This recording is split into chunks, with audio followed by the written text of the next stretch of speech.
ಜಿಲ್ಲೆಯ 223 ಗ್ರಾಮ ಪಂಚಾಯಿತಿಗಳು ಒಣ ತ್ಯಾಜ್ಯವನ್ನು ನಿರ್ವಹಿಸಲು ಎಂಆರ್ಎಫ್ ಘಟಕ ಸೌಲಭ್ಯ ಕಲ್ಪಿಸಿರುವ ರಾಜ್ಯದ ಮೊದಲ ಜಿಲ್ಲೆಯಾಗಿದೆ. ಜಿಲ್ಲಾ ವೆನ್ಲಾಕ್ ಆಸ್ಪತ್ರೆಯಲ್ಲಿ ನೂತನವಾಗಿ ನಿರ್ಮಾಣಗೊಂಡಿರುವ ಕ್ಯಾತ್ ಲ್ಯಾಬ್ ಅನ್ನು ಸಾರ್ವಜನಿಕರ ಸೇವೆಗೆ ಮುಕ್ತಗೊಳಿಸಲಾಗಿದೆ. ಆ ಮೂಲಕ ಅತಿ ಕಡಿಮೆ ವೆಚ್ಚದಲ್ಲಿ ಬಡವರಿಗೆ ಉನ್ನತ ಹೃದ್ರೋಗ ಚಿಕಿತ್ಸೆಗಳನ್ನು ನೀಡಲಾಗುತ್ತಿದೆ. 90 ಕೋಟಿ ರೂಪಾಯಿ ವೆಚ್ಚದಲ್ಲಿ ಹೊಸ ಹೊರರೋಗಿ ವಿಭಾಗ ಕಟ್ಟಡ ನಿರ್ಮಿಸಲು ಅನುಮೋದನೆ ನೀಡಲಾಗಿದೆ.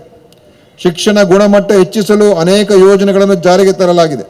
ಶಿಕ್ಷಣ ವ್ಯವಸ್ಥೆಯನ್ನು ಉನ್ನತೀಕರಣಗೊಳಿಸಲು ದಕ್ಷಿಣ ಕನ್ನಡ ಜಿಲ್ಲೆಯ 18 ಶಾಲೆಗಳನ್ನು ಕರ್ನಾಟಕ ಪಬ್ಲಿಕ್ ಶಾಲೆಗಳನ್ನಾಗಿ ಮೇಲ್ದರ್ಜೆಗೇರಿಸಲು ರಾಜ್ಯದ ಸರ್ಕಾರ ಇತ್ತೀಚೆಗೆ ಮಂಜೂರಾತಿ ನೀಡಿದೆ.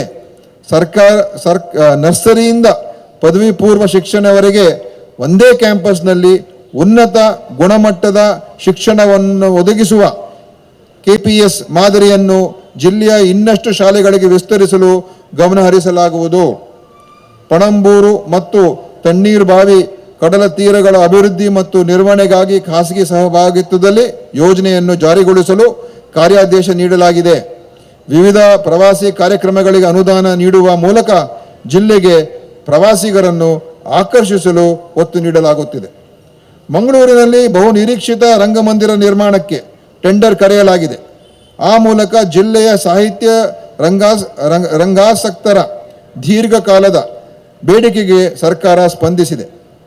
ಕೊಂಕಣಿ ಸಾಹಿತ್ಯ ಅಕಾಡೆಮಿ ವತಿಯಿಂದ ನಿರ್ಮಾಣಗೊಳ್ಳುತ್ತಿರುವ ಕೊಂಕಣಿ ಭವನದ ಕಾಮಗಾರಿಯನ್ನು ಪೂರ್ಣಗೊಳಿಸಲು ಹೆಚ್ಚುವರಿ ಅನುದಾನ ಹಾಗೂ ಬ್ಯಾರಿ ಸಾಹಿತ್ಯ ಅಕಾಡೆಮಿ ವತಿಯಿಂದ ಹೊಸದಾಗಿ ಬ್ಯಾರಿ ಭವನವನ್ನು ಉಳ್ಳಾಳ ತಾಲೂಕಿನ ಅಸೈಗೋಳಿ ಎಂಬಲ್ಲಿ ನಿರ್ಮಿಸಲು ರಾಜ್ಯ ಸರ್ಕಾರ ಮಂಜೂರಾತಿ ನೀಡಿದೆ.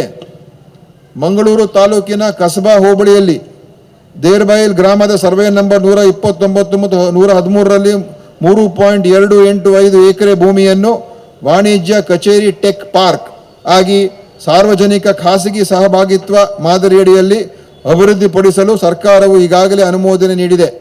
ಈ ಯೋಜನೆಯ ಪ್ರಾಥಮಿಕ ಉದ್ದೇಶವು ಪ್ರದೇಶದ ತಾಂತ್ರಿಕ ಭೂದೃಶ್ಯವನ್ನು ಹೆಚ್ಚಿಸುವುದು, ವೈವಿಧ್ಯಮಯ ತಂತ್ರಜ್ಞಾನ ಕಂಪನಿಗಳನ್ನು ಆಕರ್ಷಿಸುವುದು ಮತ್ತು ಗಣನೀಯ ಆರ್ಥಿಕ ಮತ್ತು ಉದ್ಯೋಗ ಬೆಳವಣಿಗೆಯನ್ನು ಹೆಚ್ಚಿಸುವುದಾಗಿದೆ. ಈ ಯೋಜನೆಯಿಂದ ಉದ್ಯೋಗಗಳ ಸೃಷ್ಟಿಯೊಂದಿಗೆ ಸ್ಥಳೀಯ ಜೀವನೋಪಾಯ ಮತ್ತು ಒಟ್ಟಾರೆ ಸಮೃದ್ಧಿ ಸುಧಾರಣೆಯ ನಿರೀಕ್ಷೆ ಇದೆ. ನಗರ ವ್ಯಾಪ್ತಿಯಲ್ಲಿ ಹಾಗೂ ರಾಷ್ಟ್ರೀಯ ಹೆದ್ದಾರಿಯಲ್ಲಿ ಸಂಚಾರ ದಟ್ಟಣೆ ನಿಯಂತ್ರಿಸಲು ತಲಪಾಡಿಯಿಂದ ಸೂರತ್ಕಲ್ವರೆಗೆ ರಿಂಗ್ ರೋಡ್ ನಿರ್ಮಿಸಲು ಸರ್ಕಾರ ಯೋಜನೆ ರೂಪಿಸಲಿದೆ.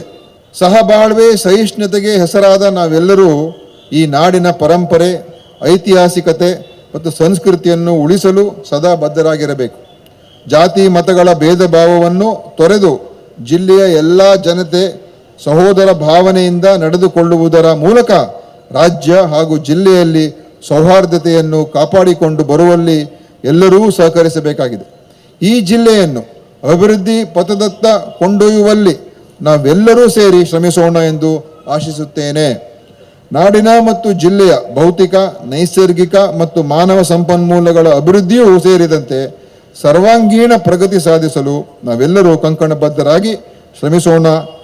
ಕಲೆ, ಸಾಹಿತ್ಯ, ಸಂಸ್ಕೃತಿ ಮತ್ತು ನಮ್ಮ ಪರಂಪರೆಯನ್ನು ಉಳಿಸಿ ಬೆಳೆಸುವುದರೊಂದಿಗೆ ಸದೃಢ, ಸಮೃದ್ಧ ಹಾಗೂ ಸ್ವಾವಲಂಬಿ ಕರ್ನಾಟಕವನ್ನು ನಿರ್ಮಿಸಲು ಪಣ ತೋಡೋಣ. ಎಂದೆಂದು ಕನ್ನಡ ಉಸಿರಾಗಲಿ, ಕನ್ನಡ ಸದಾ ಹಸಿರಾಗಿರಲಿ ಎಂಬ ಹಾರೈಕೆಯೊಂದಿಗೆ ಜೈ ಹಿಂದ್, ಜೈ ಕರ್ನಾಟಕ.